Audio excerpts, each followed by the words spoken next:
Hi everyone, welcome to back benchers physics. मेरा नाम है शिवांगी एंड आज हम करने वाले हैं वेव ऑप्टिक्स। आज की क्लास में हम यंग्स डबल स्लिट एक्सपेरिमेंट पढ़ेंगे, तो प्लीज वीडियो को एंड तक जरूर देखना क्योंकि बहुत बहुत ज्यादा इंपॉर्टेंट कॉन्सेप्ट है एंड बोर्ड में एक क्वेश्चन इसका आता ही आता है। इससे पहले मैंने वेव ऑप्टिक्स पार्ट 1 करा दिया है जिसमें मैंने हाइजन प्रिंसिपल पूरा का पूरा कवर करा दिया एंड जो डेरिवेशन है जिसमें हम laws of reflection and refraction prove करते हैं वो भी पूरी करा दी है। तो अगर आपने वीडियो नहीं देखी है तो प्लीज जाके देखना एंड प्लीज चैनल को सब्सक्राइब कर देना एंड अपने फ्रेंड्स के साथ शेयर कर देना। So let's start a video. बेटा ये आपका सिलेबस है, please go through it once. Part 1 में मैंने wavefront, Huygens principle, reflection, refraction, proof of laws, ये सारी डेरिवेशन कवर करा दी है। तो अगर आपने वो वीडियो नहीं देखी है तो प्लीज जाके देखना। आज की क्लास में मैं आपको यंग्स डबल स्लिट एक्सपेरिमेंट पढ़ाऊंगी and expression for fringe width ये सारा डेराइव करके दिखाऊंगी आपको। वैसे तो यहाँ पे आपकी सिर्फ फाइनल एक्सप्रेशन जो इंटेंसिटी का है वही है, कोई डेरिवेशन नहीं है, बट हम फिर भी कर लेंगे कि आपको पता हो कि वो आया कहाँ से फॉर्मूला। ठीक है, एंड ये पार्ट 2 है, इसके अंदर YDSC बहुत बहुत इंपॉर्टेंट टॉपिक है पूरे चैप्टर का। सो वीडियो को प्लीज एंड तक देखना and let's start a video. तो हमारी आज की क्लास का फर्स्ट टॉपिक है प्रिंसिपल ऑफ सुपरपोजिशन। बेटा सुपरपोजिशन प्रिंसिपल का मतलब क्या होता है? देखो, जब दो या दो से ज्यादा वेव्स एक टाइम पे और एक जगह पे मिलती हैं तो जब वो कंबाइन होती है तो उनका कंबाइंड इफेक्ट क्या करता है, एक नई वेव को प्रोड्यूस करता है। अब अगर वो दोनों वेव सेम फेज में है तो जो नेट मतलब जो रिजल्टेंट वेव बनेगी वो और ज्यादा बड़ी बनेगी, उसका एम्पलीट्यूड और ज्यादा होगा। अगर ऑपोजिट फेज में है तो क्या होगा, तो आउटपुट वेव का जो एम्पलीट्यूड है वो कम होगा। फॉर एग्जाम्पल, अगर हमारे पास एक ये वेव है, फर्स्ट वेव हमारी ऐसे है, ठीक है, एंड जो सेकंड वेव है वो भी हमारी ऐसे है। तो जब ये दोनों वेव्स ओवरलैप करेंगी तो देखो इसका मैक्सिमा और इसका मैक्सिमा कंबाइन करेगा तो वो और ज्यादा जो होगी आउटपुट वेव और बड़ी होगी उसका एम्पलीट्यूड। तो इनका जो रिजल्टेंट आएगा, इनका रिजल्टेंट कुछ इस तरीके से आएगा। ये मिनिमा है, ये मिनिमा और इसका मिनिमा कंबाइन करेगा तो जो मिनिमम एम्पलीट्यूड होगा वो और क्या होगा, और ज्यादा होगा। कैसे? तो इनका रिजल्टेंट कैसा आएगा, कुछ ऐसा, राइट। अगर ये दोनों वेव्स अभी तो सेम फेज में थी, अगर ये दोनों वेव्स ऑपोजिट फेज में हो, मतलब ये फर्स्ट वेव है ऐसे, ठीक है, एंड जो सेकंड वेव है वो ऐसे है। अब क्या होगा, अब जो रिजल्टेंट वेव आएगी वो कैसे आएगी, वो कुछ नहीं आएगी, वो बस एक स्ट्रेट लाइन आएगी क्योंकि कुछ आउटपुट आ ही नहीं रहा ना। इसका मैक्सिमा और इसका मिनिमा कंबाइन हो रहे हैं, राइट, तो जीरो आ गया रिजल्ट। अगर इसका एम्पलीट्यूड ए है और ये भी ए है तो ए माइनस ए तो जीरो ही हो गया, राइट। इसी को ही हम कहते हैं प्रिंसिपल ऑफ सुपरपोजिशन। मतलब व्हेन टू और मोर, इसमें कोई कंडीशन नहीं है कि दो ही वेव्स होनी चाहिए, दो से ज्यादा वेव्स भी हो सकती हैं। व्हेन टू और more waves overlap at a point the resultant displacement is the algebraic sum of individual displacements. मतलब जो रिजल्टेंट डिस्प्लेसमेंट आता है, मतलब y, अगर हम y एक्सिस में कंसीडर कर रहे हैं तो जो रिजल्टेंट आ रहा है वो किसके इक्वल होगा। अगर इसका डिस्प्लेसमेंट y1 है, इसका डिस्प्लेसमेंट y2 है, तो जो रिजल्टेंट डिस्प्लेसमेंट है वो क्या होगा, y1 प्लस y2। डन। अगर वेक्टर साइन लगाने हैं आपने तो इस पे वेक्टर साइन लगा दो, ठीक है। तो यही होता है हमारा प्रिंसिपल ऑफ सुपरपोजिशन। अगर और भी ज्यादा वेव्स हैं तो ये y3, y4 ऐसे करके आ जाएगा। कुछ नहीं है, बहुत बेसिक सा है, ये तो हम फर्स्ट चैप्टर में भी पढ़ते हैं, है ना, principle of superposition of forces या चार्जेस ऐसा पढ़ते हैं। तो यहाँ पे हम क्या पढ़ रहे हैं, principle of superposition of waves. Simple, कि जो रिजल्टेंट वेव होगी वो किसके इक्वल होगी, एल्जेब्रिक सम, किसका, इंडिविजुअल डिस्प्लेसमेंट्स का। डन। अभी इसी से रिलेटेड हम नेक्स्ट टॉपिक पढ़ेंगे, इंटरफेरेंस। वो देखते हैं क्या होता है। Next topic is interference of light. Interference एक ऐसा फिनोमिना है जहां पे दो या दो से ज्यादा वेव्स मिलकर एक नया वेव पैटर्न क्रिएट करती हैं। अगर ये दोनों वेव्स या दो से ज्यादा वेव्स एक दूसरे के साथ मिलके स्ट्रॉन्ग वेव पैटर्न को प्रोड्यूस करती है तो हम इसको कहते हैं कंस्ट्रक्टिव इंटरफेरेंस। एंड अगर वेव पैटर्न को वीकन कर देती है, मतलब उसको कम रिड्यूस कर देती है, तो हम उसको कहते हैं डिस्ट्रक्टिव इंटरफेरेंस। ऑलराइट, इंटरफेरेंस का मतलब यही है कि दो या दो से ज्यादा वेव्स कंबाइन कर दी है एंड उससे प्रोड्यूस होता है कंस्ट्रक्टिव इंटरफेरेंस या फिर डिस्ट्रक्टिव इंटरफेरेंस। इंटरफेरेंस का बेस्ट एग्जांपल है यंग्स डबल स्लिट एक्सपेरिमेंट, जो कि हम आगे पढ़ेंगे। इसमें क्या होता है, इसमें दो कोहेरेंट सोर्सेस को यूज करते हैं एंड उससे पैटर्न्स क्रिएट होते हैं। ऑलराइट, तो पहले इंटरफेरेंस देखते हैं कि क्या होता है। What is interference?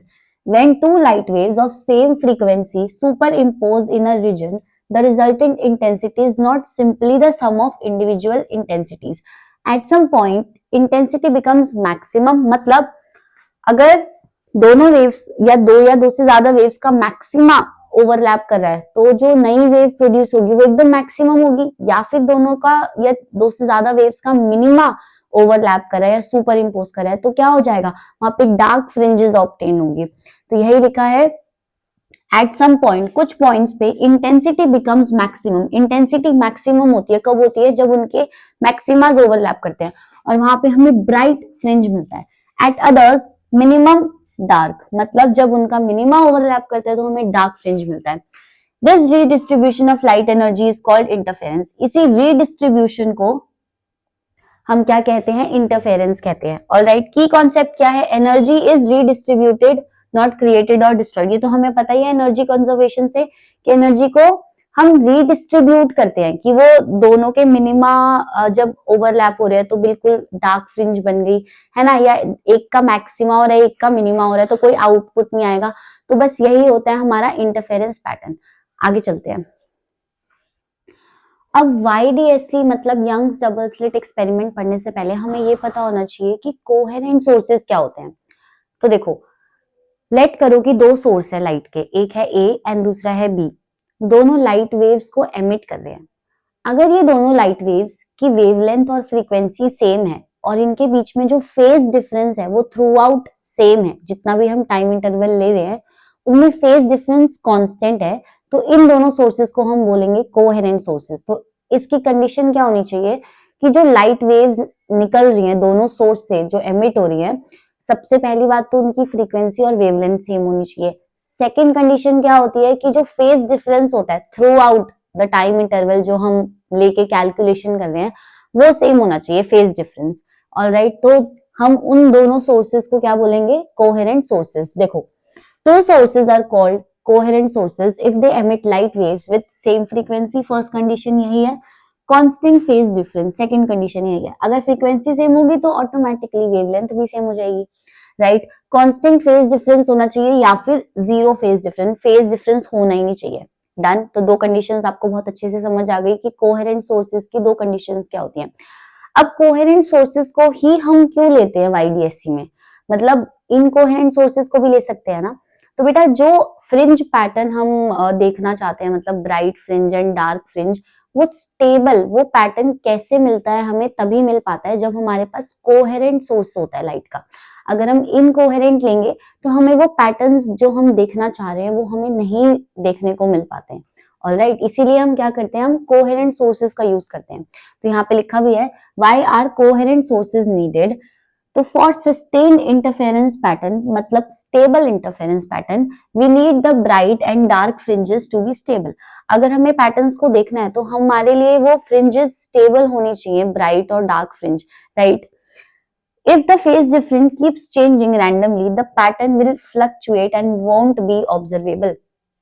अगर फेज डिफरेंस बार बार चेंज होगा तो पैटर्न फ्लक्चुएट करेगा, है ना। स्टेबल ब्राइट फ्रिंजेस या डार्क फ्रिंजेस या फ्रिंजेस ही नहीं दिख पाएंगे हमको। इसीलिए हमेशा यंग्स डबल स्लिट एक्सपेरिमेंट में हम कोहेरेंट सोर्सेस का यूज करते हैं। I hope that's very very clear कि कोहेरेंट सोर्सेस क्या होते हैं, कंडीशंस क्या होती है कोहेरेंट सोर्सेस की, एंड कोहेरेंट सोर्सेस को ही हम क्यों यूज करते हैं यंग्स डबल स्लिट एक्सपेरिमेंट में।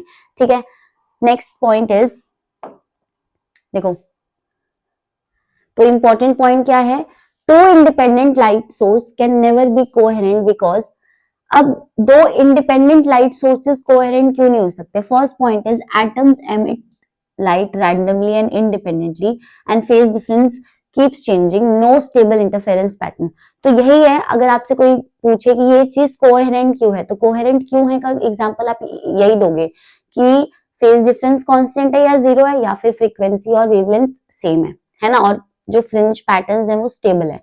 और अगर कोई आपसे पूछे कि ये चीज इनकोहेरेंट क्यों है ना, 2 मार्कर में आपसे आ सकता है कि ये चीज, ये पैटर्न इनकोहेरेंट क्यों है, तो आप यही बताओगे कि उनका जो फ्रिंजेस जो पैटर्न है वो स्टेबल नहीं है। सेकंड पॉइंट आप ये बताओगे कि जो क्या कहते हैं फेज डिफरेंस है वो बार बार चेंज हो रहा है ना, फ्लक्चुएट हो रहा है, जिसकी वजह से हमें पैटर्न स्टेबल नहीं है। बस यही रीजन है कि वो सोर्सेज जो होते हैं वो इनकोहेरेंट सोर्सेज होते हैं। That's it. अब यंग्स डबल स्लिट एक्सपेरिमेंट पे चलते हैं, जो हमारा मेन एक्सपेरिमेंट है। सो नेक्स्ट है हमारा यंग्स डबल स्लिट एक्सपेरिमेंट। ये इस पूरे चैप्टर का सबसे इंपॉर्टेंट एक्सपेरिमेंट है।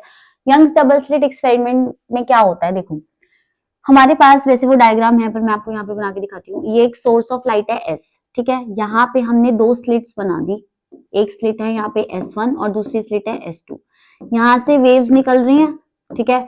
फिर वो दोनों स्लिट्स में से क्या हो रही है, क्रॉस कर रही हैं ऐसे करके, और यहाँ पे भी। तो अब ये वेव्स क्या करेंगी, ये ओवरलैप करेंगी, ठीक है, ओवरलैप करेंगे। और हमने यहाँ पे एक स्क्रीन रख दी। इस स्क्रीन पे हम क्या कर रहे हैं, हम फ्रिंज पैटर्न को ऑब्जर्व कर रहे हैं कि कहाँ पे बहुत ज्यादा ब्राइट बन रहा है, कहाँ पे डार्क बन रहा है, कहाँ पे मैक्सिमा है, कहाँ पे मिनिमा है। डन। तो क्या हो रहा है इस स्क्रीन पे, देखो यहाँ पे डायग्राम में मैक्सिमा कब बनता है बेटा, मैक्सिमा बनता है जैसे ये एक वेव है, ये एक वेव है, ठीक है, ये दूसरी वेव है। तो जो मैक्सिमम पार्ट होता है, जो मैक्सिमा होता है, इसको हम क्रेस्ट कहते हैं, और जो ये मिनिमा वाला पोर्शन होता है इसको हम ट्रफ कहते हैं, ठीक है। तो जब 2 वेव्स के क्रेस्ट मिलते हैं या फिर 2 वेव्स के ट्रफ मिलते हैं, तो वहां पे मैक्सिमा बनता है ना, मैक्सिमम एम्पलीट्यूड बन रहा है। एंड जब एक वेव का क्रेस्ट मिलता है और एक वेव का ट्रफ मिलता है, तो वहां पे मिनिमा बन जाता है, मतलब वहां पे डार्क फ्रिंज आ जाती है। समझ आई बात। जब एक वेव का क्रेस्ट मिल रहा है और दूसरी वेव का ट्रफ मिल रहा है, तो वहां पे एम्पलीट्यूड सब्सट्रैक्ट हो गए, माइनस हो गए। अगर आपसे ये बोला जाए कि ये एक वेव है और एक दूसरी वेव है, तो इसका मैक्सिमा मिल रहा है और इसका मिनिमा, अगर ये ओवरलैप कर रहे हैं, तो क्या बनेगा यहाँ पे कुछ भी नहीं बनेगा, सब्सट्रैक्ट हो जाएंगे, माइनस हो जाएंगे, तो हमें एक डार्क फ्रिंज देखने को मिलेगी। और यही अगर दोनों के क्रेस्ट या दोनों के ट्रफ ओवरलैप कर रहे हैं, तो वहां पे क्या मिलेगा, ब्राइट फ्रिंज। तो बस यही है YDSC में। सी, ये हमारा सोर्स ऑफ लाइट है, यहां से हमारी क्या हुई, लाइट वेव्स एमिट हुई, ठीक है। यहाँ पे 2 स्लिट्स हैं S1 एंड S2। ये स्लिट से अलग लाइट वेव्स निकलेंगी, जो कि क्या करेंगी, ओवरलैप करेंगी। एंड सबसे सेंटर में हमें क्या मिलता है, सबसे सेंटर में हमें एक ब्राइट फ्रिंज देखने को मिलता है। देखो ये ब्राइट फ्रिंज कैसे मिल रहा है, जब हमारे जो वेव्स हैं उसके दोनों के या तो क्रेस्ट ओवरलैप कर रहे हैं या फिर ट्रफ ओवरलैप कर रहे हैं। उसके बाद एक मैक्सिमा होगा तो एक मिनिमा होगा, फिर मैक्सिमा होगा फिर मिनिमा होगा, ऊपर और नीचे दोनों सेम चीज होगी। ये अगर सेंट्रल मैक्सिमा है तो इसके ऊपर नीचे फिर मिनिमा बनेगा, और फिर उसके ऊपर नीचे मैक्सिमम बनेगा, लाइक दिस। देखो यहाँ पे अगर हमें मैक्सिमा मिल रहा है तो उसके ऊपर क्या मिल रहा है, मिनिमा। ये देखो मिनिमा में क्या हो रहा है, एक क्रेस्ट और ट्रफ ये दोनों ओवरलैप कर रहे हैं, तो हमें मिनिमा मिला। यहाँ पे भी P1 डैश भी मिनिमा है, फिर P2 मैक्सिमा है, P2 डैश मैक्सिमा है ना। ये फ्रिंजेस है और यहाँ पे सुपर इम्पोजिशन ऑफ डिस्प्लेसमेंट दिखा रखा है। तो अगर आपसे क्वेश्चन पेपर में या YDSC का डायग्राम पूछे तो आपको यही वाला डायग्राम बनाना है, ये मत बनाना, चाहे पैटर्न्स मत बनाना ये वाले, बट ये फ्रिंजेस और सुपर इम्पोजिशन ऑफ डिस्प्लेसमेंट ये दिखाना तो बहुत ज्यादा जरूरी है। डन। तो यही है हमारी YDSC की थ्योरी। अब इसमें एक चीज हमें पता होनी चाहिए कि जो वेव होती है ना, वेव की इंटेंसिटी डायरेक्टली प्रोपोर्शनल होती है उसके एम्पलीट्यूड के स्क्वायर के। ये वेव की इंटेंसिटी है I, वो डायरेक्टली प्रोपोर्शनल है किसके, एम्पलीट्यूड के स्क्वायर के। डन। अब इसमें एक डेरिवेशन है छोटी सी, वो मैं आपको फटाफट से करा देती हूँ। वैसे तो इसका फॉर्मूला ही पूछते हैं पेपर में, बट पता होना चाहिए आपको कि कहाँ से आई। तो अब क्या है हमारे पास, condition for constructive and destructive interference. इसमें डेरिवेशन कैसे होगी बेटा, इसमें हम 2 वेव्स को लेट करते हैं जिनके डिस्प्लेसमेंट है Y1 एंड Y2, ठीक है। सो कंसिडर 2 डिस्प्लेसमेंट्स, कंसिडर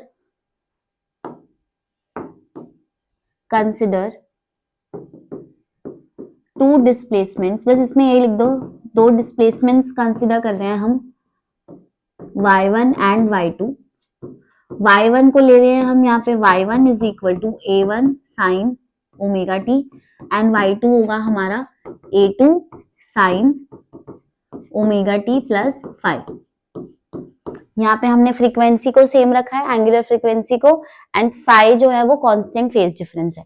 तो जब ये दोनों वेव जिनके डिस्प्लेसमेंट y1 एंड y2 है, जब ये ओवरलैप करेंगी तो यहाँ जो नेट डिस्प्लेसमेंट आएगा y, वो किसके इक्वल होगा, y1 प्लस y2। दोनों की वैल्यूज पुट कर दो, a1 sine omega T plus a2 sine omega T plus 5। Done. इसको एज इट इज रहने दो, a1 साइन ओमेगा टी, यहाँ पे साइन की आइडेंटिटी लगाएंगे। साइन की आइडेंटिटी मतलब साइन ए प्लस बी, तो यहाँ पे क्या होगा, साइन ए प्लस बी क्या होता है, साइन ए और cos B plus cos A sine B. तो यही लगाते हैं यहाँ पे, देखो sine A cos B plus cos A and वाह वेरी गुड, मल्टीप्लाई में साइन बी। ठीक है, a2 को अंदर मल्टीप्लाई कर देते हैं, तो y is equal to a1 sine omega T plus a2 sine omega T cos 5 plus a2 cos omega T sine 5। अब क्या करना है हमें, अब हमें यहां से देखो साइन ओमेगा टी इसमें भी है, इसको कॉमन ले लो, तो y किसके इक्वल आ जाएगा, a1 plus a2 cos 5 and sin omega t plus a2 sin 5 and cos omega t। यही टर्म्स है, इसको इंटरचेंज करके लिख दिया। अब क्या करना है हमें, नेक्स्ट स्लाइड पे चलते हैं। ठीक है, आई होप दैट्स क्लियर। आगे देखो, अब हम क्या करते हैं बेटा, देखो ये जो a2 cos 5 है, a1 प्लस a2 cos 5, इसको हम क्या ले लेते हैं, a cos थीटा। जो हमारे पास यहाँ पे लेट करेंगे अब हम क्या, कि a1 प्लस a2 cos 5, इसको क्या लेंगे हम, a cos थीटा। और जो हमारे पास यहाँ पे ये था a2 sin 5, इसको क्या लेंगे, a2 sin 5, इसको लेंगे a sin थीटा। यहाँ पे 5 नहीं आएगा, थीटा आएगा यहाँ पे, cos थीटा, और इसको लेंगे a sin theta. This is equation number 1, this is equation number 2। Put करते हैं तो y किसके इक्वल आ जाएगा, देखो y, ये तो हमने क्या लिया, a cos थीटा, और इसको क्या लिया, a sin थीटा। तो ये आ जाएगा a cos थीटा और साइन ओमेगा टी था साथ में, साइन ओमेगा टी प्लस यहाँ पे क्या आएगा, a, यहाँ पे देखो a, और यहाँ इसको क्या लिया था, साइन थीटा, और यहाँ पे क्या आएगा, cos omega T, sine theta and cos omega T. फिर से ये आइडेंटिटी बन गई किस चीज की, a कॉमन ले लो, cos theta sine omega T, sine theta cos omega T, तो ये साइन a प्लस बी की आइडेंटिटी बन गई। तो ये क्या हो जाएगा, sine omega T plus theta. ये हो गई हमारी वैल्यू किसकी, रिजल्टेंट की। ठीक है, तो वैसे तो ये आपसे पूछेगा नहीं डेरिवेशन में, बट स्टिल आपको आना चाहिए, ये जरूरी है। देखो यहाँ से, क्योंकि जो इंटेंसिटी का फॉर्मूला है ना, वो आपको पता होना चाहिए कि कहां से आया, वरना आपको लर्न करने में दिक्कत होगी। इसीलिए यहाँ पे ये जो इक्वेशन 1 एंड 2 का स्क्वायर करके उनको ऐड करते हैं, तो क्या आएगा हमारे पास, इक्वेशन 1 एंड 2 का स्क्वायर करके ऐड करते हैं। देखो इक्वेशन 1 का स्क्वायर करो, a1 plus a2 cos 5 square plus इसमें प्लस करो a2 sin 5 का square is equal to, right hand side में प्लस करते हैं a cos थीटा का स्क्वायर प्लस a sin थीटा का स्क्वायर। ठीक है, अब यहां से इसको स्प्लिट कर देते हैं, a1 स्क्वायर आइडेंटिटी लगा के, a2 square cos square 5 plus 2 a1 a2 cos 5। कौन सी आइडेंटिटी लगाई, a1 प्लस a2 का x प्लस 5 का whole square, x square plus 5 square plus 2xy लगा दिया, प्लस यहाँ से क्या आएगा, a2 स्क्वायर साइन स्क्वायर 5, और ये किसके इक्वल आ गया, देखो ये a square cos square theta, a square sine square theta, a square common आएगा, अंदर क्या बचेगा, cos square theta plus sine square theta, तो वो क्या बन गया, a स्क्वायर, है ना, 1 हो जाएगा वो। अब यहाँ से देखो a2 cos स्क्वायर फाइव है और a2 sin स्क्वायर फाइव है, a2 स्क्वायर को कॉमन ले लेंगे तो ये a1 स्क्वायर तो यहाँ पे था, ये क्या बन जाएगा a2 स्क्वायर और ब्रैकेट में बचेगा cos square five plus sin square five जो कि 1 हो जाएगा और ये क्या आ गया 2a1 a2 cos phi is equal to a square. Done. मतलब जो हमारा रिजल्टेंट आया है, एक स्लाइड और ऐड करनी पड़ेगी इसमें, मतलब जो हमारा रिजल्टेंट आया है ए स्क्वायर वो किसके इक्वल आया है a1 square plus a2 square plus 2a1 a2 cos five. ठीक है, ये हमारी एम्पलीट्यूड। अब इसका रूट ले लो,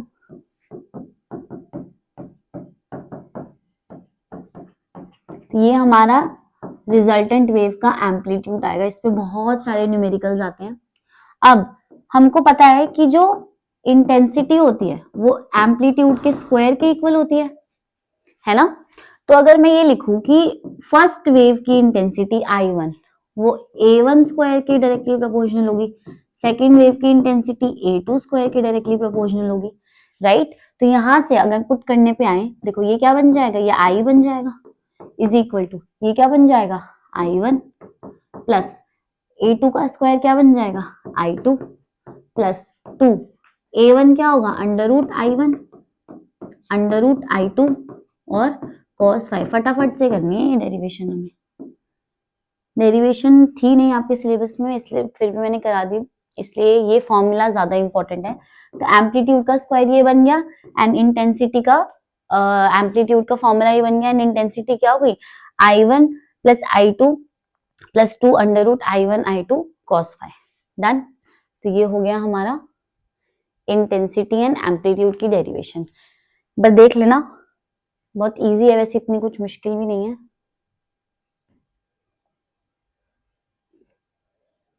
ठीक है, तो ये 3 पेजेस की डेरिवेशन थी, फटाफट से हो गई। आगे चलते हैं। अब देखेंगे हम कि कंस्ट्रक्टिव और डिस्ट्रक्टिव इंटरफेरेंस कैसे बन रहा है। ठीक है, तो अब हमें क्या करना है, अब हमें कंडीशन निकालनी है कि कंस्ट्रक्टिव इंटरफेरेंस कब बन रहा है और डिस्ट्रक्टिव इंटरफेरेंस कब बन रहा है। तो बेटा यहाँ पे मैं दोबारा से लिख रही हूँ कंडीशन फॉर कंस्ट्रक्टिव इंटरफेरेंस पढ़ते हैं अब हम। उससे पहले ना आपको एक चीज बताती हूँ। देखो, एक चीज होती है हमारे पास फेज डिफरेंस, एक चीज होती है हमारे पास फेज डिफरेंस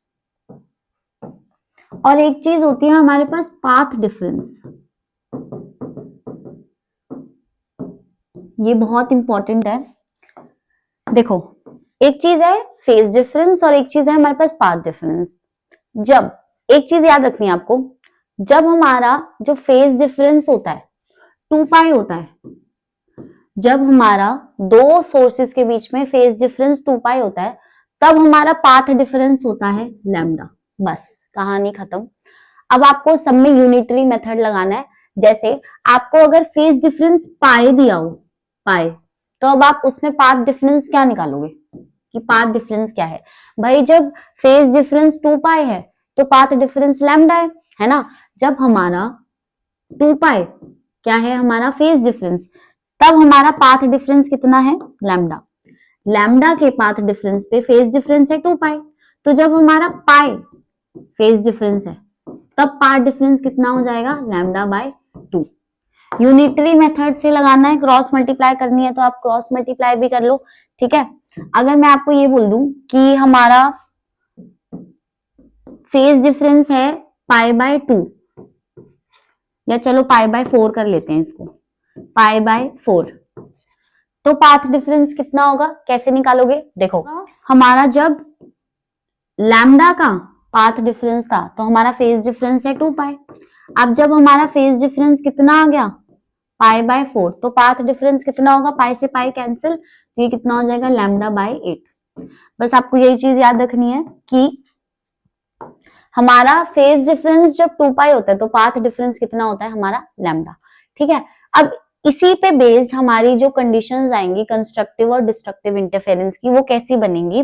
देखो, हमारी इंटेंसिटी का फॉर्मूला था I is equal to I1 plus I2 plus 2 under root I1 under root I2 cos phi. यही था इंटेंसिटी का फॉर्मूला। बेटा I1 I2 की वैल्यू तो फिक्स है और ये 2 भी कांस्टेंट है, तो क्या चीज चेंज हो रही है, फाई चेंज हो रहा है। मतलब जो cos phi है उसकी वैल्यू चेंज हो रही है ना। अब इंटेंसिटी मैक्सिमम आएगी या मिनिमम आएगी, क्या डिसाइड करेगा, कौन डिसाइड करेगा, cos phi की वैल्यू डिसाइड करेगी। अगर cos phi मैक्सिमम है तो हमारी इंटेंसिटी मैक्सिमम, अगर cos phi मिनिमम है तो हमारी इंटेंसिटी मिनिमम। तो सबसे पहले हम यहाँ पे कंस्ट्रक्टिव इंटरफेरेंस पढ़ेंगे। कंस्ट्रक्टिव इंटरफेरेंस, कंस्ट्रक्टिव इंटरफेरेंस का मतलब यही है कि हमारा जो क्या कहते हैं, जो हमारी फ्रिंज है वो ब्राइट बन रही है, मतलब मैक्सिमा हो रहा है। तो कंस्ट्रक्टिव इंटरफेरेंस के लिए cos phi की मैक्सिमम वैल्यू होनी पड़ेगी 1। तो cos phi की मैक्सिमम वैल्यू किस पे आती है, 0, 2 पाई, 4 पाई एक्सेट्रा। ठीक है, ये तो हो गया फेज डिफरेंस। अब हमने क्या निकालना था, हमें पाथ डिफरेंस भी निकालना है। तो पाथ डिफरेंस कैसे निकलता है, देखो जब हमारा 2 पाई, जब हमारा 2 पाई फेज डिफरेंस होता है तो हमारा पाथ डिफरेंस कितना होता है, लैम्डा। मतलब लैम्डा के पाथ डिफरेंस के लिए फेज डिफरेंस चाहिए 2 पाई। तो जब हमारा 5 फेज डिफरेंस है तो हमारा जो पाथ डिफरेंस होगा वो कितना होगा, मल्टीप्लाई करते जाओ अब आप लोग इससे। मतलब ये थोड़ा कंफ्यूजिंग लग सकता है बट इसको ध्यान से समझना कि lambda upon 2 pi into 0, lambda upon 2 pi into 2 pi, lambda upon 2 pi into 4 pi and so on. तो ये कैंसिल हो गया, तो ये कितना बन गया, इसको अगर मैं पी बोल रही हूँ पार्ट डिफरेंस को, 0 लैम्डा, ये कितना हो गया 2 लैम्डा एंड आगे आएगा 3 लैम्डा एंड सो ऑन। ठीक है, तो ये हमारा जो पी हो गया वो कितना हो गया, n लैम्डा। बस आपको ये बात याद रखनी है, जब फेज डिफरेंस 2 पाई का है तो पाथ डिफरेंस है लैम्डा। ठीक है, अब ये सारे फेज डिफरेंसेस थे तो इस पे हमने सब पे पाथ डिफरेंसेस कैलकुलेट कर लिया और इसका एक जनरल फॉर्मूला बना दिया, डन। अब हम यहाँ पे सेम चीज करेंगे किसके लिए, डिस्ट्रक्टिव इंटरफेरेंस के लिए। तो अब हम करेंगे डिस्ट्रक्टिव इंटरफेरेंस। डिस्ट्रक्टिव इंटरफेरेंस में क्या होगा, देखो अब इसमें हमारा जो cos phi होना चाहिए वो मिनिमम होना चाहिए। तो cos phi की मिनिमम वैल्यू क्या होती है, -1, और इसकी मिनिमम वैल्यू कहाँ पे आती है, phi is equal to pi, 3 pi, 5 pi and so on, है ना। अब फिर से एक चीज बताओ, ये हमारे क्या है, फेज डिफरेंस है। अब इस पे हमें पाथ डिफरेंस निकालना है, तो P पाथ डिफरेंस किसके इक्वल होगा, lambda upon lambda, path difference पे हमारा फेज डिफरेंस है 2 पाई, डन। तो 5 फेज डिफरेंस पे हमारे पाथ डिफरेंस कैसे निकालेंगे, लैम्डा, सारे 5 की वैल्यू पुट कर दो, pi 2 pi comma lambda 3 pi by 2 pi, lambda 5 pi by 2 pi and so on. ठीक है, पाई से पाई कैंसिल, पाई से पाई कैंसिल, पाई से पाई कैंसिल। तो हमारा जो P है उसकी वैल्यूज कितनी आ रही है, lambda by 2, 3 lambda by 2, 5 lambda by 2 and so on. तो यहाँ से P का जो जनरल फॉर्मूला बनेगा वो बनेगा 2n - 1 लैम्डा बाय 2। ये हमारा क्या हो गया, general formula for destructive interference. थोड़ा सा मुश्किल लगेगा आपको, एक बार पाथ डिफरेंस और फेज डिफरेंस समझने में थोड़ी सी मुश्किल आएगी। एक बार नहीं आए तो दोबारा से वीडियो को देख लेना, कुछ ज्यादा मुश्किल मतलब देखो आपको बस यही चीज समझनी है कि जब हमारा फेज डिफरेंस 2 पाई है तो हमारा पाथ डिफरेंस लैम्डा है। अब यूनिटरी मेथड आपको आना चाहिए कि इतने पे इतना है, जैसे आप करते थे ना कि इतने के इतने एप्पल्स मिल रहे हैं तो इतने के इतने कितने मिलेंगे, तो यही यूनिटरी मेथड होता है। तो जब हमारा फेज डिफरेंस 2 पाई है तो पाथ डिफरेंस लैम्डा है। ठीक है, तो जब पाई हो गया तो कैसे करेंगे, यूनिटरी मेथड या क्रॉस मल्टीप्लिकेशन, या आपको जोन सा मेथड आता है आप वो करो, बस वो वाला मेथड लगाओ इस पे। तो ये तो समझ आ गया होगा कि कंस्ट्रक्टिव इंटरफेरेंस के लिए cos phi 1 है, तो phi कितना आ गया, सारी वैल्यूज जिसपे मैक्सिमा बनता है। अब यहाँ से जब हमें पाथ डिफरेंस कैलकुलेट, ये है हमारा पाथ डिफरेंस, पाथ डिफरेंस। ठीक है, P इज इक्वल टू, अब लैम्डा पाथ डिफरेंस पे 2 पाई फेज डिफरेंस, तो phi फेज डिफरेंस पे P हमारा पाथ डिफरेंस कैसे निकालेंगे, सारे फाई की वैल्यू पुट कर दी एक एक करके इस फॉर्मूला में एंड हमारे सारे पी की वैल्यू आ गई। ठीक है, जनरल फॉर्मूला क्या बन गया, P is equal to N lambda and similarly destructive interference के लिए। ठीक है, आगे चलते हैं। तो नेक्स्ट है हमारा फ्रिंज विड्थ। बेटा ये तो सबसे इंपॉर्टेंट फॉर्मूला है हमारे पूरे चैप्टर का। देखो फ्रिंज विड्थ पढ़ने से पहले ना हमें ये पढ़ना पड़ेगा कि जो हमारी फ्रिंजेस होती है उनमें डिफरेंस मतलब विड्थ का मतलब क्या होता है। सी, सबसे पहले ये डायग्राम को देखो, ये वही है यंग्स डबल स्लिट एक्सपेरिमेंट का डायग्राम है। ये हमारी क्या है, एक सोर्स है, ये दो स्लिट्स हैं। अब यहाँ पे हमने कुछ टर्म्स भी ले ली, जैसे दो स्लिट्स के बीच का जो डिस्टेंस होता है इसको हम स्मॉल डी कहते हैं, है ना, एंड स्लिट्स एंड स्क्रीन के बीच के डिस्टेंस को हम कैपिटल डी कहते हैं। तो जो हमारे सेंटर पे बनती है, आपको याद है जो सेंटर पे बन रही थी उसको हम ओ कह रहे थे, है ना, यहाँ सेंटर पे बन रही थी और सेंटर पे ब्राइट फ्रिंज बन रही थी, उसके ऊपर नीचे क्या बन रहा था हमारा, उसके ऊपर नीचे हमारा मिनिमा बन रहा था, फिर उसके बाद हमारा मैक्सिमा बन रहा था। तो अब यहाँ पे क्या हो रहा है, ये सेंटर पे तो हमारे मैक्सिमा बन रहा है, देन ऊपर नीचे हमारे मिनिमा बन रहा है। तो d/2 डिस्टेंस ऊपर हमारा मिनिमा है और बी पॉइंट पे भी मिनिमा है जो कि d/2 डिस्टेंस पे है। तो अब डेरिवेशन से हमने, आपकी डेरिवेशन सिलेबस में नहीं है, वो वाली भी नहीं थी जो मैंने कराई है, पर फिर भी आप उसको कर लेना, इसको मत करो, इसका बस फॉर्मूला लर्न कर लो। क्या फॉर्मूला है, ब्राइट फ्रिंज। ब्राइट फ्रिंज की पोजीशन, अगर मुझको आप ये बोल दो कि मैम इसमें ना ये पूरा पैटर्न है, इसमें आप मुझे ये बता दो कि इसमें ब्राइट फ्रिंज कहाँ बन रही है, तो मैं आपको बोलूंगी वेरी गुड, ये हमारा एक फॉर्मूला है xn is equal to N lambda d/d। यहाँ पे लैम्डा क्या है, लैम्डा है हमारी जो यहाँ से लाइट निकल रही है उसकी वेवलेंथ, है ना। अभी मैंने आपको पढ़ाया था कोहेरेंट सोर्स, कोहेरेंट सोर्स मतलब वो सोर्स होता है जिसमें वेवलेंथ सेम होती है और फ्रीक्वेंसी भी सेम होती है। तो यहाँ पे लैम्डा क्या है बेटा, हमारा जो वेवलेंथ की वैल्यू दी होगी आपको चुपचाप से वो पुट कर देना। कैपिटल डी क्या है, कैपिटल डी है स्लिट्स एंड स्क्रीन के बीच का डिस्टेंस। स्मॉल डी क्या है, स्मॉल डी है दो स्लिट्स के बीच का, जो S1 S2 स्लिट है उसके बीच का डिस्टेंस। एंड एन की वैल्यू कहां से स्टार्ट हो रही है, ये हमारा जीरो पे भी यहाँ पे भी बन रहा है हमारा, है ना, तो एन यहाँ पे जीरो से स्टार्ट होगा, डन, क्योंकि हमारी जीरो पोजीशन पे हमारा क्या बन रहा है, मैक्सिमा बन रहा है। एंड यहाँ पे अगर आप बोलो कि चलो मैम छोड़ो ब्राइट फ्रिंज छोड़ो, आप हमें डार्क फ्रिंज की विड्थ बताओ, तो डार्क फ्रिंज की पोजीशन के लिए क्या फॉर्मूला होगा, एक्स एन डैश, डैश का मतलब क्या हो गया हमारा, डैश का मतलब हो गया कि ये डार्क फ्रिंज है, तो 2n-1 लैम्डा d/2d। ये फॉर्मूला बहुत इंपॉर्टेंट है, आपको इसको लर्न करना है, ये तो लर्न हो जाता है n लैम्डा d/d। हमेशा याद रखो कि ऊपर ऊपर कैपिटल डी आएगा, बड़े लोग ऊपर आते हैं तो ऊपर जो है हमारा कैपिटल डी आएगा और नीचे क्या आएगा हमारा स्मॉल डी आएगा। तो 2n-1 लैम्डा d/2d, ये क्या हो गई हमारी पोजीशन फॉर डार्क फ्रिंज। अब फ्रिंज विड्थ, फ्रिंज विड्थ होती है हमारी beta, beta is equal to lambda d/d, ये फॉर्मूला होता है। देखो फ्रिंज विड्थ का मतलब समझो आप, बिल्कुल बहुत ध्यान से मेरी एक बात समझो, यहाँ हमारा बन रहा है मैक्सिमा, सेंट्रल मैक्सिमा, फिर हमारा बन रहा है मिनिमा, फिर यहाँ बन रहा है हमारा मिनिमा, फिर यहाँ बन रहा है हमारा मैक्सिमा, फिर यहाँ बन रहा है हमारा मैक्सिमा, ये सारी फ्रिंजेस हैं।